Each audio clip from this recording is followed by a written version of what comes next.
সকলকে আদিবাসী চ্যানেলের পক্ষ থেকে জোহার নমস্কার জানাই। আপনি কি প্রচণ্ড আর্থিক সমস্যা ভোগ করছেন, আর্থিক সমস্যা ফেস করছেন? আপনি কি আপনার বাড়িতে কি একদম আর্থিক মন্দতা যেটাকে বলা হয় ঋণগ্রস্ত হয়ে গেছেন? তাহলে একটা কাজ করুন, প্রত্যেক দিন ৩টে করে কর্পূর নিন। যে কর্পূরগুলো ছোটো ছোটো কর্পূর হয়, এরকম ৩টে কর্পূর নিন, ৩টে তেজপাতা নিন। 3টে তেজপাতা 3টে কর্পূরকে একসাথে নিয়ে তার সাথে একটা করে লবঙ্গ দিয়ে কোনো ধনুচির মধ্যে গোটা ঘরে জ্বালান।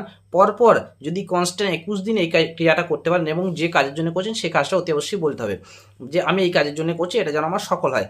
তো এটা জ্বালানোর পরে আপনি যে করছেন নিজেকেই করতে হবে, কিন্তু আজকে একজন করলাম কালকে একজন করলাম করলে হবে না। বাড়িতে যে করবেন একজনই করবেন।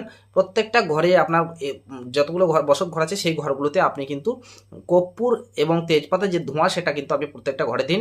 দেখুন 100% ২১ দিন পর থেকে আপনার কিন্তু আর্থিক উন্নতি শুরু হয়ে যাবে। এটা মানে কীভাবে যে ফটকা ইনকাম পাবেন আপনি নিজেও কল্পনা করতে পারবেন না।